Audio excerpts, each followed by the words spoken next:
Hey, good morning. Say good morning, Finky. Say good morning. I got this little Walt Disney collectible doll from Goodwill. It was the cutest thing, but I couldn't find anybody who wanted it. I guess it was some cartoon wizard. He had a little magic wizard wand in his hand. Nobody wanted it. I know too many Christians. They're like, no thanks. But it made a great dog toy. It has lasted a long time. He'll only chew on it for a little while at a time. Oh, all right. I'm going to do the reading today. I don't want to get in trouble for censorship, so I want to always try to remember to show you the cover. I don't know. I'm hoping that'll bail me out of jail. I don't know. All right. January 6th. Are you holding back from your weight goal because it might threaten someone, or your drinking goal, or your drug goal, because it might threaten someone? Are you holding back from your recovery goal because it might threaten someone? That's an interesting question. Okay, more. Do you feel being overweight, high, drunk makes you safer, a less competitive friend, relative, mate, or lover? You can't afford that. If you are suppressing your goals for someone else's sake, then somewhere you got the idea that success depends on acceptance by others, even negative people.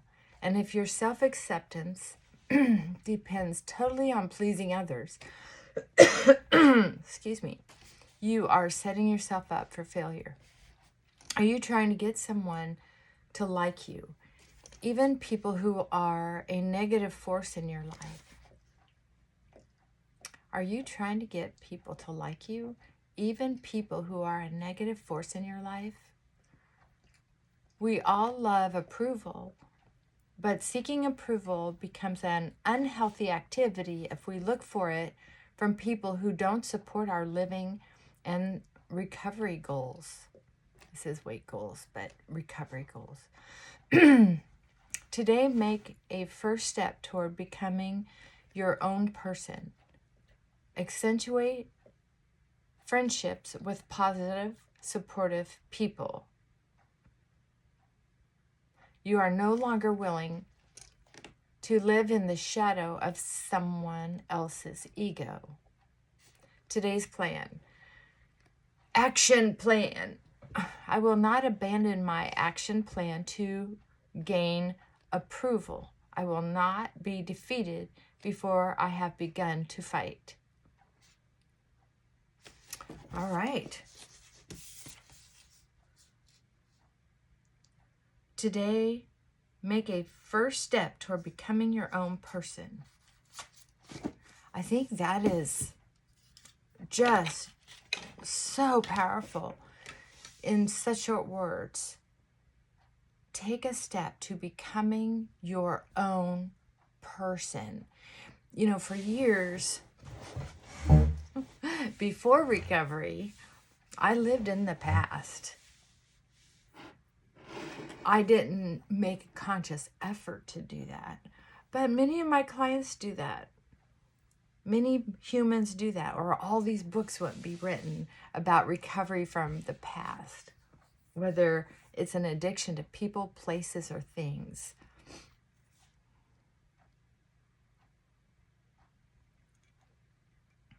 When we make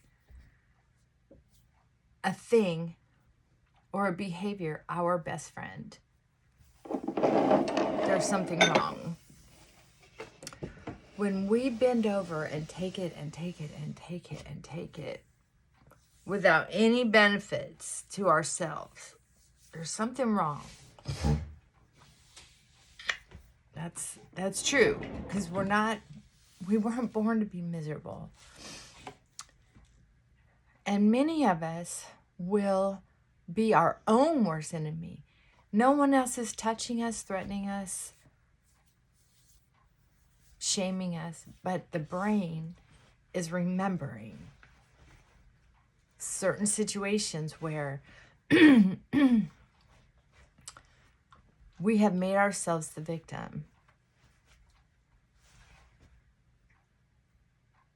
And it could even be where we've made ourselves the guilty one when we really didn't have that much power over the incident. I work with veterans who have that issue where they didn't have the power to say no. And that's a shame that there's such stiff consequences for saying no.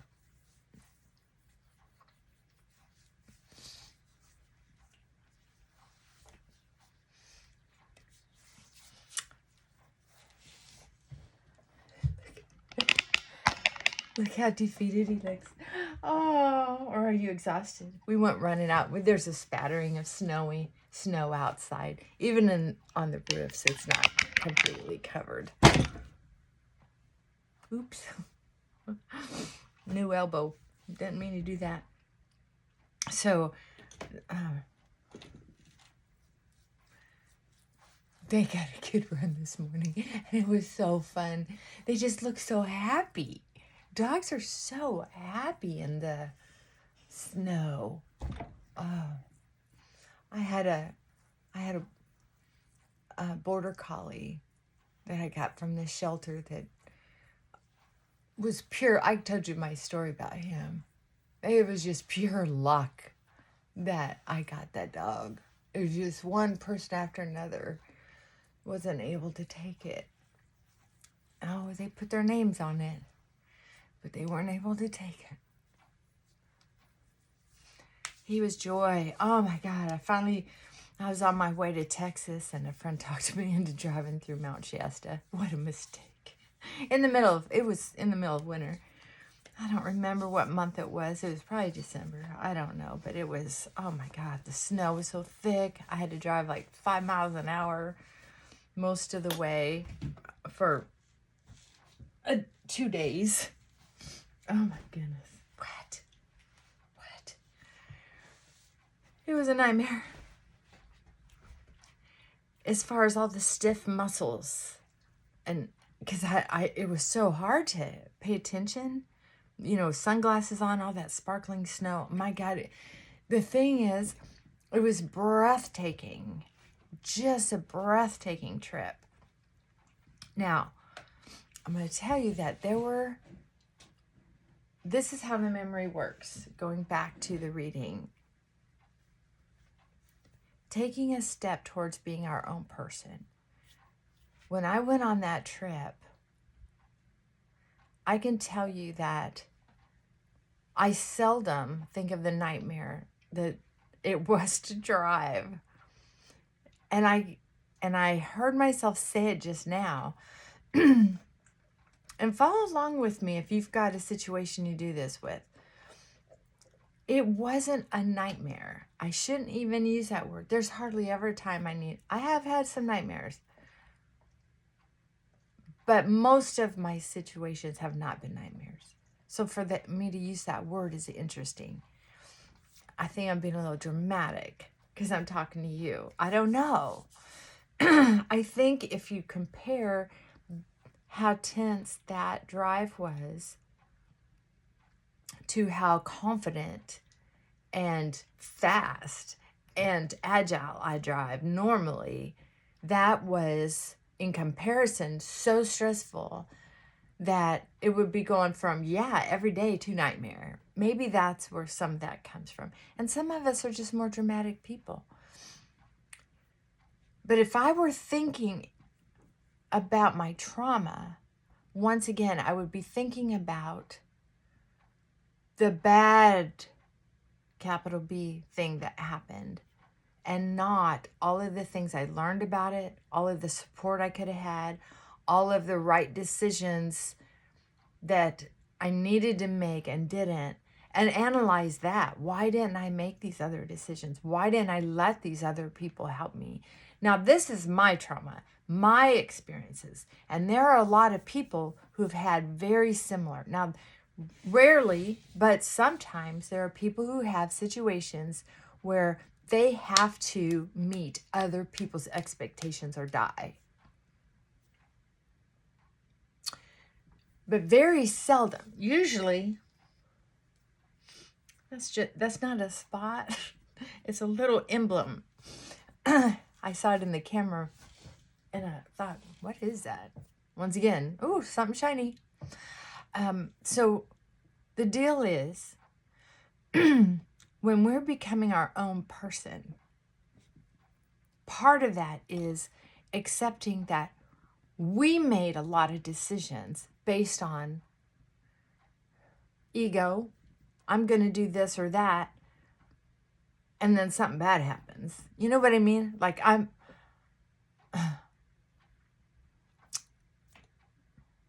going to go into that bar or that restaurant and I'm going to order whatever I want. And then bad things happen. I'm going to go hang out with so-and-so and expect nothing bad to happen. But no, it's risk-taking. I know I'm going to go to a casino and I'll just spend $20. Whatever your thing is. I had to start putting on some makeup. I have some errands I have to run. I hate going out. I love being home more than I hate going out. It's so cozy and easy to be here. Okay, so back to that. So, to be able to accept that rewriting my past isn't necessarily what I'm talking about. I'm talking about perhaps consider rewriting a past experience and see how it goes. Because when I'm becoming my own person, that means I'm not someone else's puppet. It means I'm not pretending to be a victim when I'm not. It means accepting when I was a victim and quit blaming myself for something that was out of my power. Like I might have got myself into a risky situation. Something awful happened. So I was responsible for the first part. I wasn't responsible for the second part. I was responsible for the third part where I finally got help in escaping that situation. See what I mean? It's like, instead of writing this horrible nightmare story, it's just like being part of the military. Join the military for some benefits is a lot of people's story. Joining the military for routine, integrity, patriotism. That was part of my story. I have to figure out. I like to put a little bit of that moisturizing makeup on top of my hands for just a minute. Makes me feel good about myself. I've been bumping my poor old bones. Okay. I need to put my makeup brush in some kind of covered containers. I've seen them on Temu. Keep dust off of them. With these dogs, there's always something floating in the air. So, okay, so my point is, what are we doing to become our own person, regardless of our story? And sometimes we have to review our story to see if we're going to look at it a different way. It's not that we were wrong. It's that we looked at it in a certain way because of certain situations. I remember for years going to one of my usual haunts. Mind you, it wasn't a favorite place to hang out, but I was living in a small town, so there wasn't a lot to pick from, really.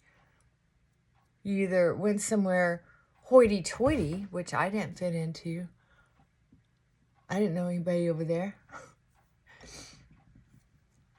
Or you kind of went to the working class taverns.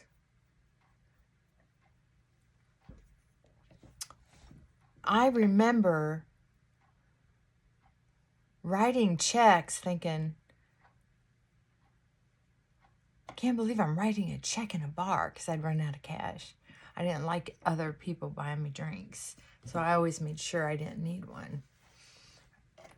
Sometimes I'd order a couple at a time. And I remember thinking, I remember this thought that was, well, if you had a childhood like mine, you'd drink too. Or if someone says, hey, don't I know your mom? Oh, yeah. Probably do. And then, oh, here's this other one is just to put that one on to wash my face because it keeps all that hair back. This is more comfortable. So,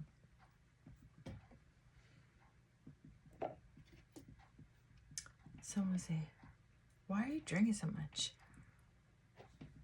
And I blamed it on someone else. If you had a day like mine, you'd drink too, right? And then later on, I had also changed it to food.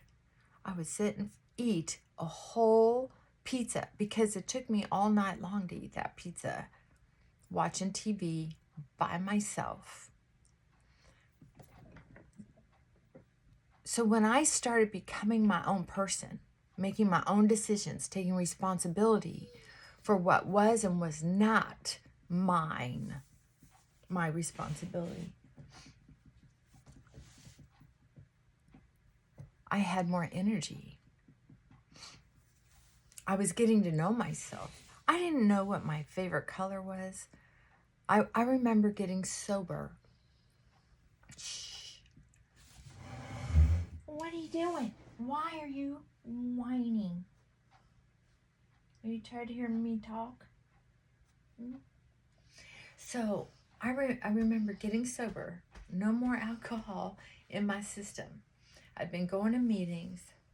I've been working, paying the bills, and working through my stuff. And one of the things that I did was I stayed in meetings. If I wasn't working, I was in a meeting. Mm-hmm. That's the truth. So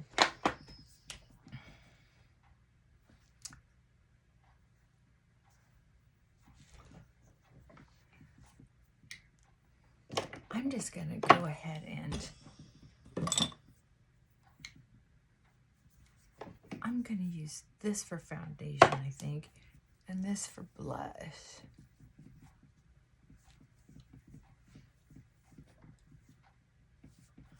Because my cheeks are already red. This makeup doesn't cover my, I guess you'd call it rosacea in the front. I just need to fill it in the back. So anyway, I walked into this restaurant because I was going to meet everybody there. I got there first, because I didn't know everybody's cars. Oh, look, my widow's peak's starting to show up. And that little bald spot is starting to fill in. It's taken a while. Wow, look at that. Ha! I'm so happy about that. Castor oil and retin-A up into my hair. What is that, baby? Thank you. Thank you so much. Thank you. Okay, ready? Go fight. He's so proud. Okay, so there you go. That's something. I think I'm gonna keep that brush in there. So in the drawer, so it's covered up. Okay. I walked in that restaurant. I didn't know where to sit.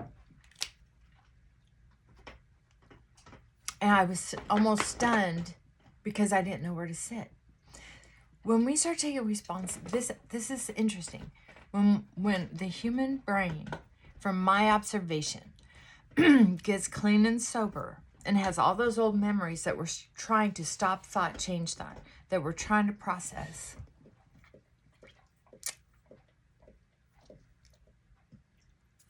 Sometimes it leads to, and I want you to be prepared for this because it's important. Sometimes it leads to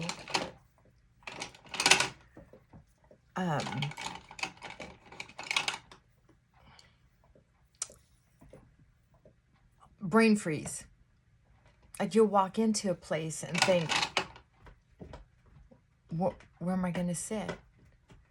And then there's so many options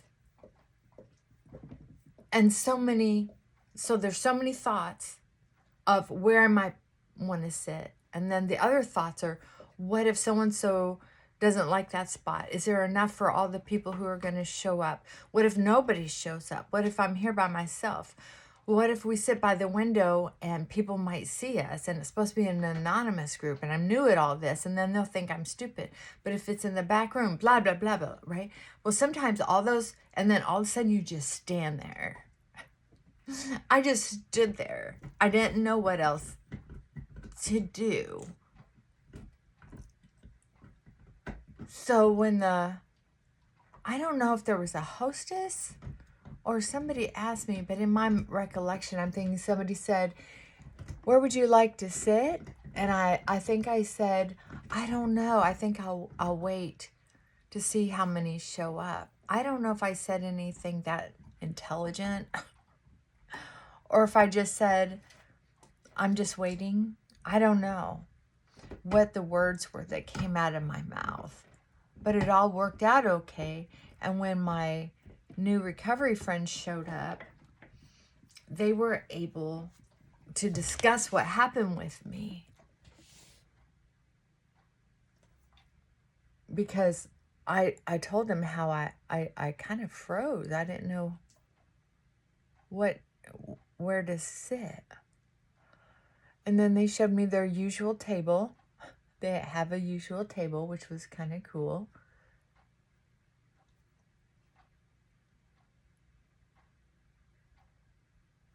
And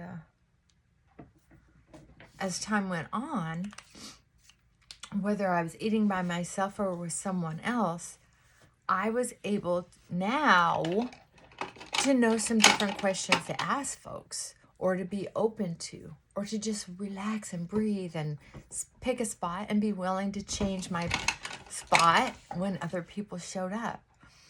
When I'm by myself, I like sitting by a window. I like the air.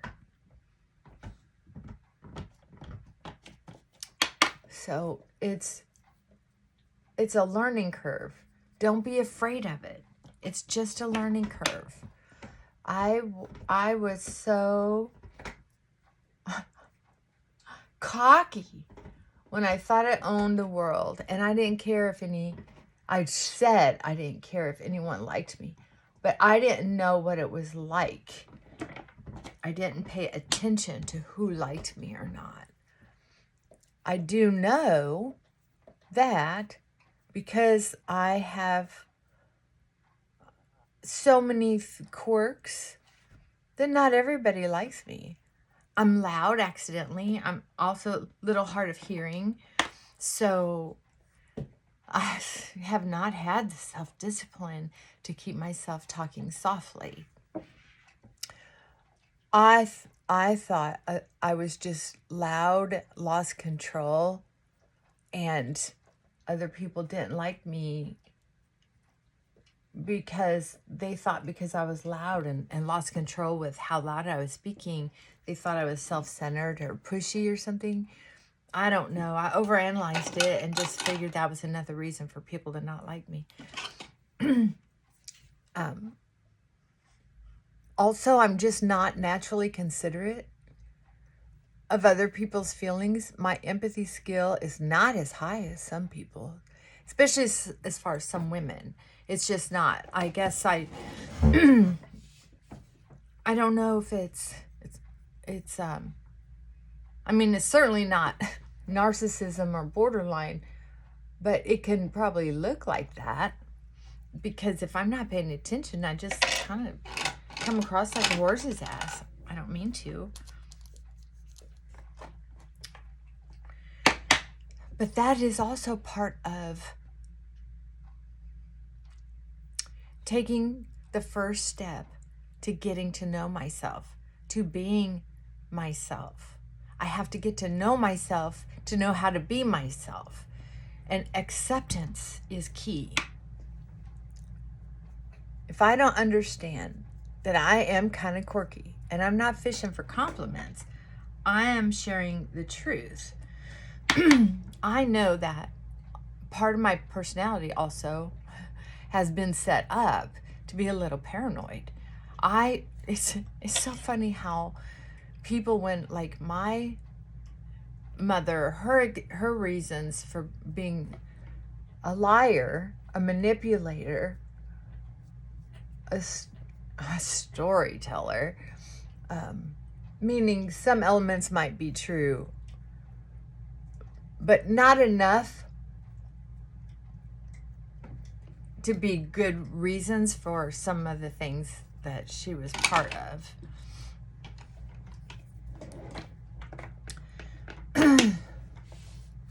So I was pretty much raised to be a little paranoid.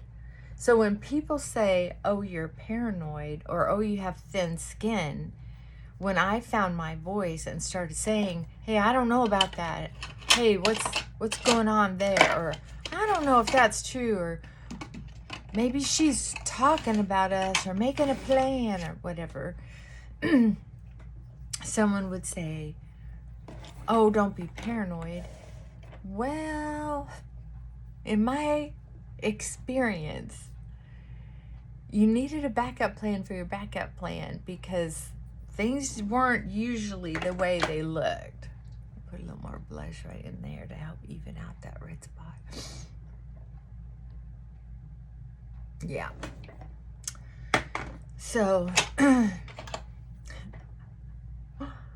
okay, I broke down and put some powder on. Just a tiny, this leftovers from yesterday. Okay, I'm not going to forget to put mascara on today. So, my point is, recovery is a journey. And I think the goal is to say, wow, who is this person I'm getting to know? Instead of just being in survival mode. Instead of retribution mode, resentment mode, victim mode, whatever mode, a la mode. A la mode. A la mode. There's your little buddy. Oh, his neck's broke.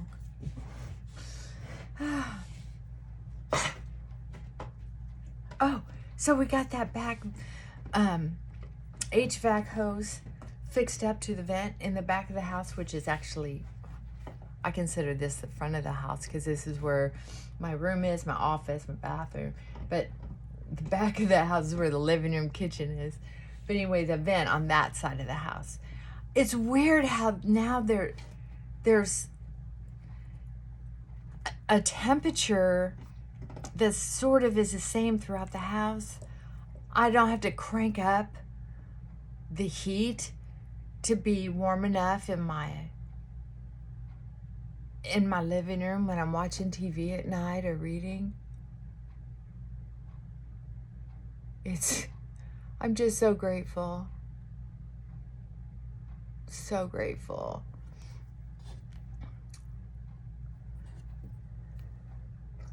Also, the dryer vent isn't just going out into free space under the house anymore. Thank goodness, because it is so cold outside. I could just see all that steam and cold air hitting each other and just making everything wet under there. That'd be great. Okay, my eyelids are too moist with that foundation and then that cream eyeshadow. My eyeliner powder's already starting to tap out up there. There we go. See how that works. I don't know. At least it's a work from home day. I have mostly paperwork to do. I have to get caught up on client notes. I think it's really interesting when self-confidence starts to grow. For instance, the first time I walked into a restaurant before everybody else got there and was up to me to sit, I knew what table we usually sat in. And the feeling of being able to walk in with confidence and go to that table in the back and sit there, just relax and wait patiently and enjoy the moment and not know how many people are going to show up and not take it personally if not many people showed up and not take it personally if a big group showed up. To just not take everything so personally and just be in my own skin. It's freedom. It's freedom. And it's interesting to be in your own skin. Like, I don't like seeing the dark spots on my hands. And people say, why do you even wear makeup? Why do you even care about that? Grow old gracefully. Or they'll say, well, you could get those spots removed. Or you could go and get some more Botox or Juvederm. Or, get a little neck lift. Which, if I was super rich, I might get a neck lift. No, not anymore. With everything going on with, this stuff, I don't know. I think I'm done with surgeries. But anyway, all I'm saying is, if it only takes a moment, and my cure-all is, you know what, I just enjoy having a little makeup on my hands for a few minutes, then there you go. All right. Think recovery today. Think, who am I today? And I'll be out here when you're ready. Okay, I'll be right there. Thank you. Yay, it's a good day. Oh, P.S.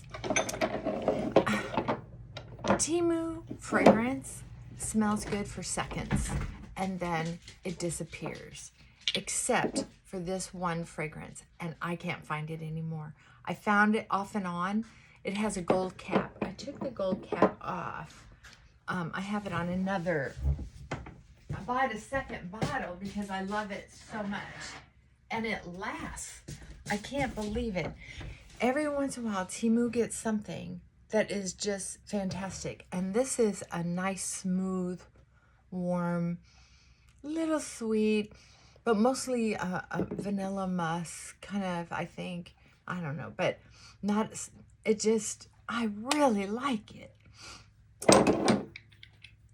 These I love, but they last for seconds. So what I do is, if I just want to feel good for a second, I'll just spritz a little bit and go on with my day. I'm not expecting anything out of these. I love spraying them in my sheets, on my pillows, on my blankets, on my lampshade, little something just before bed. Sometimes I'll spray it in my hair, just depending on what mood I'm in. But that's all these are worth. And then there's some that I might like enough to use to spray in the toilet water before I use the bathroom, or use for bathroom spray, period. The fragrance lasts for seconds, but I just feel like it helps clear the air a little bit just because it's moist, and it'll help touch the odor or whatever and bring it down. I don't know. But Temu fragrance is such it's like a slot machine. You're going to buy and buy and buy and buy, and then bang, you win. I love this. I love this. The last couple times I have seen it, I did buy a second bottle at probably $5 more than the first bottle, but the price just wasn't going down. So, but now it's at least twice as much, if not more. I have actually seen it for $30-something. So they're either getting so short on it, and then they get a little bit more. from somewhere, sell it, and now I don't know if they're going to get any more. But that's how they were with that Il Maquillage makeup. And the, oh, what was that other? Which I should have bought some of. I bought it, loved how it performed, and then it was just too dark for me. It was back when I was experimenting with trying to add color for my Zoom sessions, but now it's just like, I just don't care that much anymore. Look at all that shine. I don't want that much shine. My goodness. Yeah, we'll just tamp it down a little bit. So every time I say I'm not going to put any powder on today because I want my face to be moist, I ended up putting some on. All right, got to run. Don't want to hold up the show. Thank y'all. Leave a comment, say hi, and know I'm thinking about you and hope all is well. All right. Mwah. Bye for now.